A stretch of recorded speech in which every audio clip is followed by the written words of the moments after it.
What's going on, everybody? Welcome back. As many of you are aware, I have been laboring away, overhauling my roster, and you might be wondering why I would do that. Well, first off, it allows me to take a more macro look at the season and really project these guys' ratings heading into 2018 as we prepare here for free agency and, of course, the rookies coming into the roster. But also it allows me to implement some concepts that have also been recommended by you guys to make the roster even more consistent with franchise mode, more particularly the incoming rookie classes. So that's really the focus here. We're going to run through positionally sort of the things you can see here on this roster that are different from EA's. And this is just the new stuff. If you're unfamiliar with this roster, why it is more immersive and more realistic for your franchise experience, that is all explained in another video. I will link that here in the description and at the end of the video. But again, this is just the newer stuff in this update. So on a more global scale, the physical traits of players got a huge look this time through. Strength is now completely consistent with height and weight. Obviously, there's some exceptions, but for the most part, it's going to be consistent with your height and weight. No more Damonte Kazee, who, yes, could put a metal bar up and down on his chest a bunch of times, but he's 5'10", 200 pounds. He had 79 strength. That's stronger than a lot of linemen in this game. So that kind of stuff is much more consistent and completely fixed here. And then just kind of cross-referencing physical traits that you see in like 3-cone drills and 40 times and stuff to try and make it as realistic as possible. So positionally, quarterback, not a big change here. You will notice the ball carrier traits, and this was in the last roster as well. But, you know, Andy Dalton, yeah, he might not stiff arm guys often, but if he tried, it would probably be more successful than a 25 stiff arm, that kind of thing. Running back, pretty much the same. Receiving backs are going to have lower ball carrier vision, but higher ball carrier moves and elusiveness.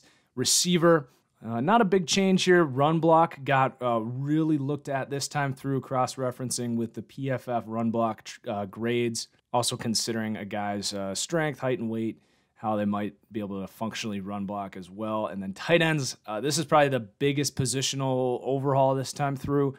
So for one, strength, basically no tight ends. Maybe a couple have strength lower than 70. There was a bunch of them. Even guys like Dennis Pitta, who's like 6'4", 255, something like that. You know, strength much higher, run block much higher. I think EA looked at low run block grades from PFF a lot. And just kind of instantly assumed they couldn't block. Well, if a team's using a guy at 300 run block snaps in a season, yeah, he might not grade out well. They might be asking him to do a lot.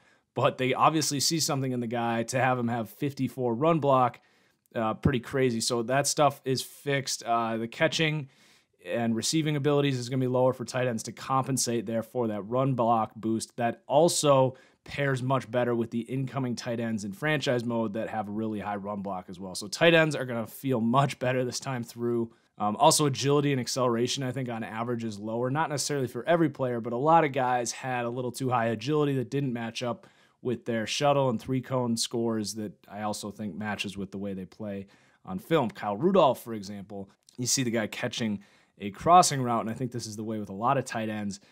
They actually need a step or 2 or 3 to turn up field. You know, when you're that big, your hips are going to be tight. So that definitely plays a factor here now. Offensive line, really no change to talk about. Defensively, for edge rushers, really focused on something. This was a request as well. Finesse moves are much higher on average for edge rushers. This was a request. Just the way that trait works in this game. And then power moves inversely for interior guys higher. Not necessarily the same for every player, but just on average there.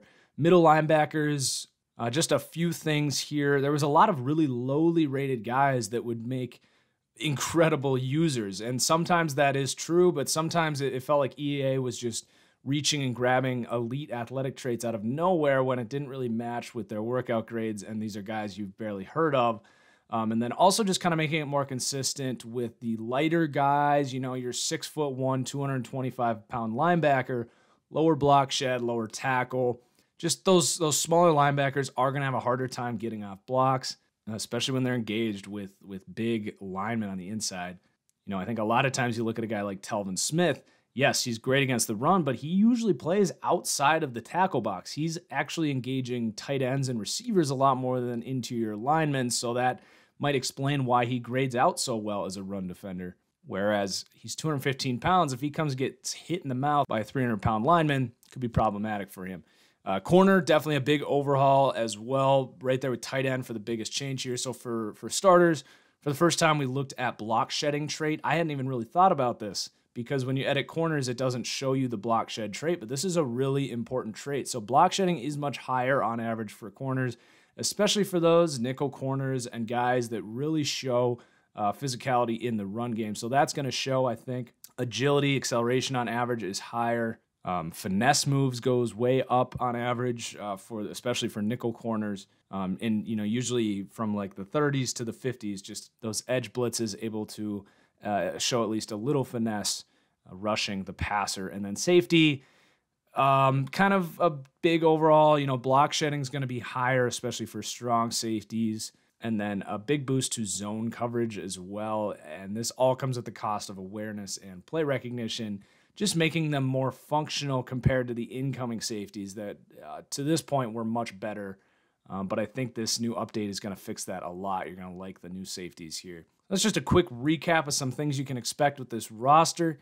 Again, this roster available currently only on Xbox One, but it's coming to PlayStation 4 within the week. I'm aiming to get it done by the new league year. I'm hoping that time will allow me to get that done for the first time ever, bring it to PlayStation 4. It's called REAL2018 on Xbox. Might be called something else on PlayStation. I'll have a short announcement video when that's done. We got free agency coming. We got rookies coming after the draft. And guys, if you think this roster adds to your Madden experience, it's a thankless job and it doesn't pay. This is all my own time. If you want to support me, head over to patreon.com/ThatFranchiseGuy.